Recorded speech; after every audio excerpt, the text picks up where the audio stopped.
Good morning. So this is just a quick little video for the beginning process of assembling the child's 3D face mask. We are giving you a stack of pre-cut pieces. They are cut on the fold. So this is a fold here.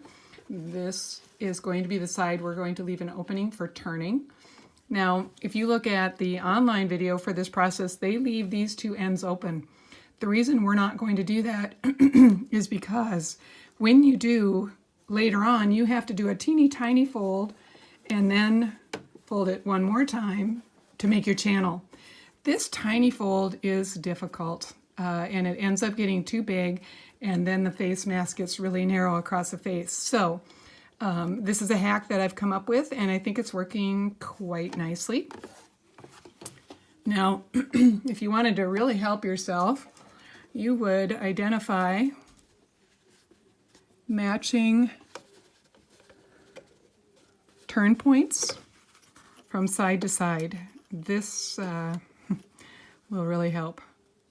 So I'm going to poke a pin in there on this side, and I'll poke a pin over here on this side. I'm having, and this might happen to you, notice how this one is cut short. Again, this is because we're reusing blocks that were cut for our big face mask project, and they weren't always precise. So if they were cut kittywampus, we have to deal with that issue here. All right, so I've poked these two holes, and I should be able to see them when I come around. Now, this seam allowance here is a 1/2 inch by the Pattern Designer. Aim for that hole. And I would have preferred to come all the way down here to this edge. But if I do, I'm not going to match up with the other side. So I'm actually having to turn much sooner than I intended to. I hate doing that, but I'm gonna. Okay, now I'm at the other marking. Turn.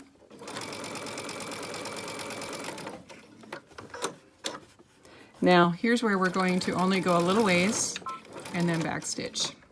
Cut our string, move down a little ways. You know, 3 inches is about enough to be able to turn, because these are fairly, you know, it's a thin, it's not like a decorator fabric or anything. All right, so this was a 1/2 inch seam allowance, and here's my hole. So I'm gonna actually just aim for the hole, regardless what the seam allowance becomes. I hit it. All right, coming across.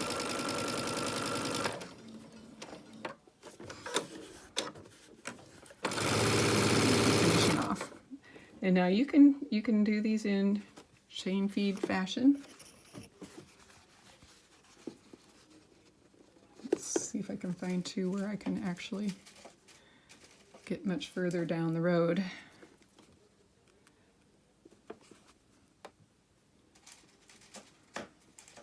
Nope, look at that, how, I much prefer getting all the way up. Oh, well, I can go further up. Okay. But I can't miss that. There we go. Right on the edge of that is perfect. Okay, 1/2 inch. That should be good.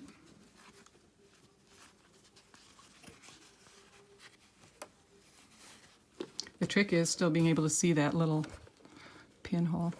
All right. 1/2 inch all the way down to that pinhole. Turn.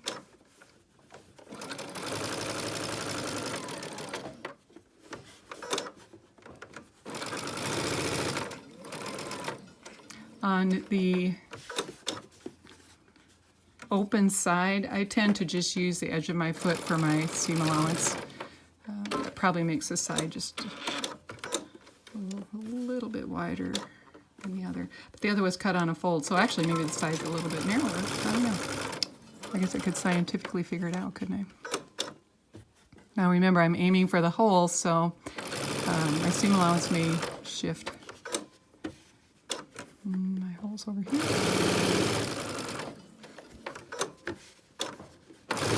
And you'll notice the only place I backstitched was where the opening is, and that's because, you know, a little bit of tugging is going to happen there. I do not do any trim work, and I've already sewn and turned and pressed 70 of these, so I have not had any trouble or need for that.